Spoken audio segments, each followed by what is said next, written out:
नवाज शरीफ के खिलाफ वॉल्यूम 10 खुल गया। आले शरीफ बड़ी मुश्किल में, इमरान खान का छक्का, सऊदीया और अमेरिका से ताल्लुकात बहाल कर लिए। नवाज शरीफ के खिलाफ एक और नया कट्टा खुल गया।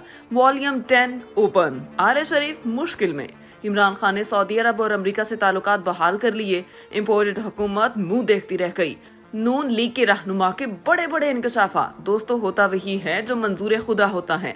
एक प्लान हम बनाते हैं और एक प्लान हमारे रब का होता है। बस ऐसा ही कुछ देखने में आ रहा है इमरान खान के केस में। इमरान खान के मुखालिफिन रोजाना नई चालें खेलते हैं, जबकि दूसरी जानिब इमरान खान हैं जो हमेशा कहते हैं कि एक चाल तुम्हारी है और एक चाल मेरे रब की है, और मेरे रब की चाल को तुम नहीं समझ सकोगे। इसका सबसे अहम तरीन केस अब देखने में आ रहा है। रजीम चेंज जो किया तो इन जाहिलों ने अपने फायदे के लिए, मगर हुआ क्या, वो इनके गले पड़ गया। अब नून लीग और पीडीएम के अपने लोग कहते हैं कि हमारे फायदे से ज्यादा इसका फायदा इमरान खान को पहुंचा। जी हाँ, रजीम चेंज का फायदा इमरान खान को पहुंचा। पंजाबी की एक मिसाल है कि कुब्बे को टांग मारी और कुब्बा ठीक हो गया। कुछ ऐसा ही इमरान खान के मामले में हुआ। रजीम चेंज तो उसको गिराने के लिए किया गया था, मगर हुआ ये कि ये खेल रजीम चेंज वालों के गले पड़ गया और अब इसके बारे में हम नहीं, नून लीग के अपने भी बातें करने लगे। मुस्लिम लीग नून के रहनुमा मुशाहिद हुसैन ने इस बात का एतराफ़ किया कि रजीम चेंज का सबसे ज्यादा फायदा पीटीआई और इमरान खान को हुआ। सियासी क़यादत मुस्तकबिल के फैसले खुद ना कर सके तो फिर क़यादत की अहल नहीं रहती। रहनुमा नून लीग ने एतराफ़ किया कि रजीम चेंज का सबसे ज्यादा फायदा पीटीआई और इमरान खान को हुआ। कोशिश है कि दलदल से रास्ता निकले और मसाइल हल हों। मेरा किसी से कोई राबता नहीं, कोई बैकडोर मुज़ाकरात नहीं, और मैं किसी से एनओसी लेकर सियासत नहीं करता, बतौर पाकिस्तानी बात करता हूँ। मुशाहिद हुसैन ने कहा कि इस वक्त सबसे अहम मसला सियासत है। मशहद की खराबी की जड़ सियासत है। कोई भी इदारों के साथ लड़ाई नहीं जीत सकता। मुशाहिद हुसैन ने मजीद कहा कि पीटीआई अरकान को असम्बली में वापस लाकर बातचीत करनी चाहिए और हुकूमत को पहल करनी चाहिए। गुफ्तगू से मसले का हल निकाला जा सकता है। मुशाहिद हुसैन ने मजीद कहा, सियासी क़यादत मुस्तकबिल के फैसले खुद नहीं कर सकती तो फिर क़यादत के काबिल नहीं, और तमाम स्टेक होल्डर्स बैठेंगे तो फिर किसी गारंटी की जरूरत नहीं होगी। बैकडोर मुज़ाकरात के हवाले से लीग रहनुमा मुशाहिद हुसैन ने कहा, गारंटी लेने देने की बातें हों तो फिर कोई हल नहीं निकलेगा। नजरिए जरूरत हुई ज़ाती मफादात, फिर तो बात करके हल ही निकाला जा सकता है। इस वक्त सियासी खाना जंगी की सूरत हाल तो मसले का हल नहीं, और इस मसले का हल क्यों नहीं निकाला जा रहा। मुशाहिद हुसैन ने कहा, सियासी जमात या क़यादत को सियासत के जरिए ही क्रश कर सकती है। माजी में भी सियासी जमातों को क्रश करने की कोशिश की गई, लेकिन नाकामी रही। हम पुरानी गलतियां ना दोहराएं और मुल्क के लिए यही बेहतर होगा। पुरानी गलतियां करेंगे तो इसके नताइज भी वैसे ही निकलेंगे। मुशाहिद हुसैन ने कहा, जुल्फकार भुट्टो को क्रश किया गया तो उनकी बेटी आ गई और जमात ने हुकूमत भी की। डिसइंफॉर्मेशन मुहिम या डर्टी मुहिम से लोगों की राय तब्दील नहीं होती। इस वक्त मुल्क के लिए एक रास्ता निकालने की जरूरत है। मुशाहिद हुसैन का कहना था कि चीन, ईरान और सऊदी अरब की सुलह करवा सकते हैं तो सऊदी अरब भी पाकिस्तान में सियासी इस्तेहकाम के लिए रास्ता निकाल सकता है। फैसले वाशिंगटन में नहीं होंगे, हमने खुद करने हैं। लेकिन रहनुमा ने कहा कि कोई भी पार्टी इलेक्शन से नहीं भागती, बस आइन पर अमल करना चाहिए। ज़ियाउल हक तो चले गए, लेकिन इसकी सोच अभी भी जिंदा है। अगर कोई मुस्बत नताइज का इंतजार कर रहा है तो इसकी गलतफहमी है। मुशाहिद हुसैन ने कहा, इलेक्शन इस साल होने हैं, इलेक्शन नहीं होंगे तो फिर सबका काम खराब होगा। जमहूरियत, इंतखाबात और बैलेट बॉक्स को रोकने की कोशिश की गई तो मुल्क के लिए अच्छा नहीं होगा। लीगी रहनुमा ने बताया कि नर्म इनकलाब, इमरजेंसी, माशाल्लाह, हमने सब कुछ देख लिया।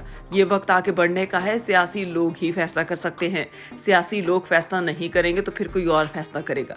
मुशाहिद हुसैन ने खबरदार किया कि पाकिस्तान को फॉल्ट लाइंस ना दी मुशाहिद हुसैन ने खबरदार किया कि पाकिस्तान की फॉल्ट लाइंस ना दी जाएं, वरना इससे कोई और फायदा उठाएगा। और कोई अगर ये कहे कि हम इसे क्रश कर सकते हैं तो इसका कोई फायदा नहीं होगा। इस वक्त मुल्क के हालात बेहतर करने की जरूरत है। साबिक वज़ीर-ए-आज़म नवाज शरीफ को नाअहल करने वाले पनामा बेंच में शामिल जस्टिस रिटायर्ड एजाज अफजल ने इंटरव्यू में तहलका खेज इंकशाफात कर दिए। दूसरी तरफ वॉल्यूम 10 की एक बार फिर से मीडिया पर बातें होने लगी। मुमकिना तौर पर वॉल्यूम 10 खुलने जा रहा है। खबरसाई इदारे को इंटरव्यू देते हुए जस्टिस एजाज अफजल का कहना था कि वॉल्यूम 10 में शरीफ खानदान के मुख्तलिफ ममालिक में माली मामलात के सबूत हैं, और साबिक सुप्रीम कोर्ट जज ने बताया कि व्हाट्सएप के जरिए JIT अरकान के इंतखाब से मुतालिक जस्टिस रिटायर्ड एजाज अफजल का कहना था, इस मामले को खामखा उछाला गया।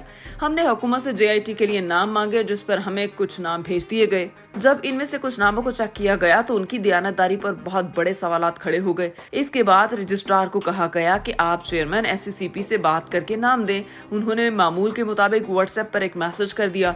जस्टिस रिटायर्ड एजाज अफजल ने कहा, पनामा की समाअत शुरू होते ही जस्टिस खोसा जस्टिस गुलजार ने कह दिया कि नवाज शरीफ और उनका खानदान अपने असासाजात के जराए बताने में नाकाम रहे और जो कुछ उन्होंने समाअत के दौरान पेश किया वो गलत है। मुझ समेत बकिया 3 जजेस इस मामले की मजीद इंक्वायरी का फैसला किया। इंटरव्यू करने वाले सहाफी का कहना था कि साबिक सुप्रीम कोर्ट जज ने मरियम नवाज शरीफ से मुताल्लिक कहा कि इनका बराह रास्त ताल्लुक था, वो बेनिफिशरी ऑनर भी थी। कैलबरी फोर्ट के मामले पर उनका कहना था वो दस्तावेजात उन्होंने 2006 में जमा करवाई और कैलबरी फोर्ट को 2006 में कमर्शियल नहीं किया गया था। नईम अशरफ भट्ट ने बताया कि इकामा से मुतालिक जस्टिस रिटायर्ड एजाज अफजल का कहना था कि सलमान अकरम राजा ने तस्लीम किया मियां नवाज शरीफ के अकाउंट में तनख्वाह की रकम मुंतकिल जरूर हो रही थी मगर वो उन्होंने कभी निकलवाई नहीं। ख्वाजा हारिस ने तहरीरी जवाब में कहा कि जनवरी 2013 में नवाज शरीफ ने तनख्वाह की सारी रकम अपने बेटे को वापस कर दी। इस तहरीरी जवाब की वजह से मियां साहब बुरी तरह से फंस गए। फॉल्ट लाइन्स ना दी। मुशाहिद हुसैन ने खबरदार किया कि पाकिस्तान की फॉल्ट लाइन्स ना दी जाएं वरना इससे कोई और फायदा उठाएगा और कोई अगर ये कहे कि हम इसे क्रश कर सकते हैं तो इसका कोई फायदा नहीं होगा। इस वक्त मुल्क के हालात बेहतर करने की जरूरत है। साबिक वज़ीर आज़म नवाज शरीफ को नाअहल करने वाले पनामा बेंच में शामिल जस्टिस रिटायर्ड एजाज अफजल ने इंटरव्यू में तहलका खेज इंकशाफात कर दिए। दूसरी तरफ वॉल्यूम 10 की एक बार फिर से मीडिया पर बातें होने लगी। मुमकिना तौर पर वॉल्यूम 10 खुलने जा रहा है। खबरसाई इदारे को इंटरव्यू देते हुए जस्टिस एजाज अफजल का कहना था कि वॉल्यूम 10 में शरीफ खानदान के मुख्तलिफ ममालिक में माली मामलात के सबूत हैं और साबिक सुप्रीम कोर्ट जज ने बताया कि व्हाट्सएप के जरिए JIT अरकान के इंतखाब से मुतालिक जस्टिस रिटायर्ड एजाज अफजल का कहना था इस मामले को खामखा उछाला गया। हमने हुकूमत से JIT के लिए नाम मांगे जिस पर हमें कुछ नाम भेज दिए गए। जब इनमें से कुछ नामों को चेक किया गया तो उनकी दयानतदारी पर बहुत बड़े सवालात खड़े हो गए। इसके बाद रजिस्ट्रार को कहा गया कि आप चेयरमैन SCCP से बात करके नाम दें। उन्होंने मामूल के मुताबिक व्हाट्सएप पर एक मैसेज कर दिया। जस्टिस रिटायर्ड एजाज अफजल ने कहा, पनामा की समाअत शुरू होते ही जस्टिस खोसा जस्टिस गुलजार ने कह दिया कि नवाज शरीफ और उनका खानदान अपने असासाजात के जराए बताने में नाकाम रहे और जो कुछ उन्होंने समाअत के दौरान पेश किया वो गलत है। मुझ समेत बकिया 3 जजेस इस मामले की मजीद इंक्वायरी का फैसला किया। इंटरव्यू करने वाले सहाफी का कहना था कि साबिक सुप्रीम कोर्ट जज ने मरियम नवाज शरीफ से मुताल्लिक कहा कि इनका बराह रास्त ताल्लुक था, वो बेनिफिशरी ऑनर भी थी। कैलबरी फोर्ट के मामले पर उनका कहना था वो दस्तावेजात उन्होंने 2006 में जमा करवाई और कैलबरी फोर्ट को 2006 में कमर्शियल नहीं किया गया था।